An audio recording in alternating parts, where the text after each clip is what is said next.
हमारी मांगें मुख्य रूप से दो हैं। एक, जो हमारा बाकी का जो पैसा अभी तक सरकार ने नहीं दिया है, वो पैसे को हमें तत्काल से दिया जाए। हमारे जो राजस्थान के सरपंच साथी कोरोना काल में जो 2 साल का समय हमारा खराब हुआ, उसको देखते हुए हम सब चाहते हैं कि हमारा समय बढ़ाया जाए। सरकार भी स्टेट वन इलेक्शन की कह चुकी है और इसी मांग को हम सभी सरपंच साथी पुरजोर से आवाज उठा रहे हैं। इसी संदर्भ में हम सभी मंत्रियों से मिले थे और हमने मुख्यमंत्री साहब से भी टाइम मांगा, लेकिन हमें समय नहीं मिला। हम 2 दिन पहले डॉक्टर चोटीलाल मीणा जी से, जो मंत्री महोदय हैं हमारे विभाग के, उनसे मिले।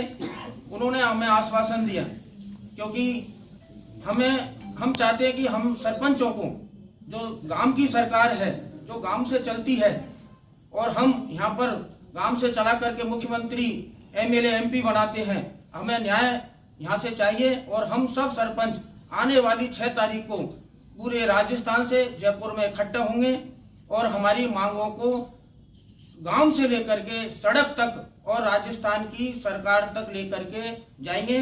तब से पहले अगर हमारी वार्ता होती है, हमें बुलाया जाता है, तो हम वार्ता के लिए तैयार हैं। नहीं तो हम 6 से और आगे तक जो भी होगा, हम उस आगे तक आंदोलन जारी रखेंगे। गोपाल जी, कितनी संख्या में हैं?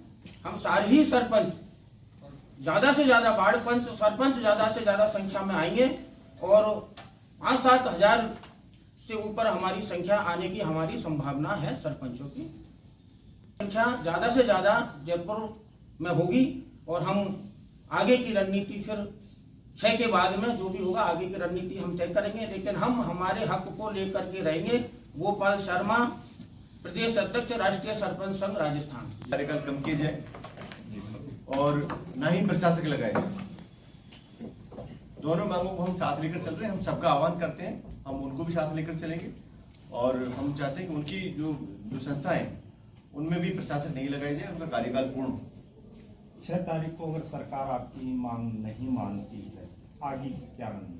आगे हमारे जो सरपंच की जो कमेटी है वो सब डिसीजन लेगी। वैसे हमारा ये है कि सरकार अगर 6 तारीख को जो हम यहाँ आएंगे और अगर इसको लंबा करना पड़ा तो भी करेंगे, पर इस पर हमारी अभी कमेटी विचार विमर्श करेगी। हमारे जो राजस्थान से सभी सरपंच साथी आए हुए हैं, जिला अध्यक्ष आए हुए हैं, ब्लॉक अध्यक्ष आए हुए हैं, वो इस चीज को तय करेंगे। कोरोना काल में खोए हैं। ग्राम पंचायतों की स्थिति आज बहुत ही दयनीय स्थिति है। पिछली सरकार ने भी हमारी जो राशि एसएफसी की, एफएफसी की, मनरेगा की, वो हमें समय पर नहीं दी। इस सरकार से हमें उम्मीद थी कि माननीय मुख्यमंत्री महोदय खुद सरपंच रहे हुए हैं तो गांव का विकास बहुत तेजी से होगा, गांव का वो ध्यान रखेंगे। लेकिन ध्यान रखने की बजाय हम लगातार उनसे मिलने का प्रयास कर रहे हैं और हम उनसे मिल नहीं पा रहे हैं। इससे ज़्यादा विडंबना क्या होगी? अभी हमारे मटेरियल की राशि, एफएफसी की राशि बकाया चल रही है। स्टेट फाइनेंस के तो हमारे पिछले साल के 1863 करोड़ रुपए बकाया चल रहे हैं और इस साल की पूरी राशि बकाया चल रही है। गाँव में बिजली के कनेक्शन कटे हुए हैं, गाँव में मानदेय देने के लिए पैसा नहीं है पंचायतों के पास, विकास बिल्कुल अवरुद्ध हो चुका है।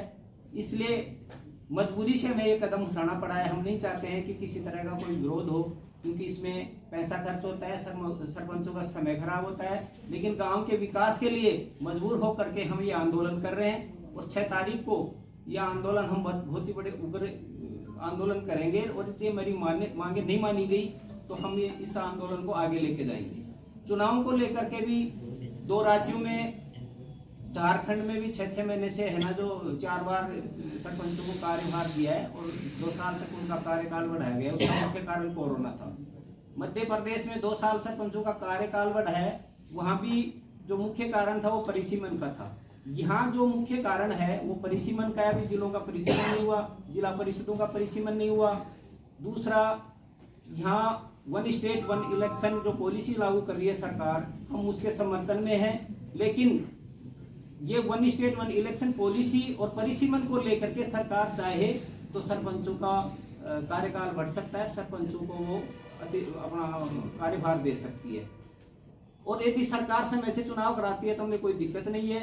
यदि चुनाव समय से नहीं कराती है तो फिर सरकार जैसे दूसरे राज्यों में कमेटी बना करके सरपंच को अध्यक्ष बनाया, वो कमेटी यहाँ भी बने और हम लोगों को उसका दायित्व दिया जाए। मैं जयराम पलसानिया, अध्यक्ष राष्ट्रीय सरपंच संघ। सरपंच संघ एकता जिंदाबाद, सरपंच संघ एकता जिंदाबाद। लगातार प्रयास किया है। दूसरा, हमारे जो मंत्री महोदय हैं वो भी इसमें सकारात्मक हैं। वो कई बार बोल चुके हैं वित्त सचिव को, लेकिन उनके कहने के बाद भी बजट हमें नहीं मिल रहा समय से। जो हमारे ग्रामीण विकास मंत्री हैं वो इस मामले को लेकर के बहुत गुस्से में हैं कि पंचायतों का है ना जो बड़ा दयनीय स्थिति हो रही है, और दोनों मंत्री हमारे पक्ष में है, इसके बाद भी हमें हमारा काम नहीं हो रहा। ये बड़ी विडंबना है। हम हमारा अधिकार मांगते नहीं किसी से भीख मांगते, हम हमारा अधिकार मांगते नहीं किसी से भीख मांगते। सरपंच संघ जिंदाबाद जिंदाबाद जिंदाबाद, सरपंच एकता जिंदाबाद जिंदाबाद जिंदाबाद, सरपंच एकता जिंदाबाद, सरपंच एकता जिंदाबाद। जो सरपंचों की मांगे हैं उनको लेकर ज्ञापन दिए हैं और मंत्रियों को भी दिए हैं। हमारे विभाग के मंत्री रोडीलाल जी को भी दिया है, मदन दिलावर जी को भी दिया है, और जगह जगह जो भी मंत्री मिले हैं उनको सब जगह दिया है। प्रशासन को भी ज्ञापन दिया है। हमारी मांगे, मुख्य मांगे हैं, आने वाले चुनावों को लेकर सरकार या तो समय पर चुनाव करवाए, अगर समय पर चुनाव नहीं करवाती है, प्रशासन लगाने की जो कार्रवाई करती है उसका हम सब विरोध करते हैं, क्योंकि प्रजातंत्र को, प्रशासनिक की व्यवस्था को चलाने के लिए जनप्रतिनिधि होना जरूरी है, और वो जनप्रतिनिधियों को हटाकर अगर प्रशासक लगा देंगे तो प्रजातंत्र का हनन होगा और इसके लिए सरकार जिम्मेदार होगी। तो हम यही चाहते हैं कि प्रशासक नहीं लगाकर जो प्रतिनिधि है उनको ही कार्यभार दिया जाए। उसके लिए हमने मध्य प्रदेश से वहाँ पर जो संशोधन किया गया था और सरपंचों को कमेटी बनाकर अध्यक्ष बना के उनको कार्यभार दिया गया था, उसी के तर्ज पर हम चाह रहे हैं कि मध्य प्रदेश मॉडल को अपनाते हुए सरकार हमारे अधिकारों के लिए सरपंचों को, जो प्रेजेंट सरपंच हैं उन्हीं को ही कार्य करने का अधिकार है, और उसके लिए हम प्रयासरत हैं। और 6 तारीख को हमने डिसाइड किया था कि सरकार को चेताने के लिए और हमारी मांग उठाने के लिए 6 तारीख को जयपुर में एकत्रित होंगे, तो वो हमारी बरकरार है। अगर बीच में सरकार वार्ता के लिए हमें बुलाती है तो हम तैयार हैं। उसके लिए हमको हमारा समाधान चाहिए और कुछ नहीं चाहिए। सरकार, क्योंकि कोरोना काल में 2 साल का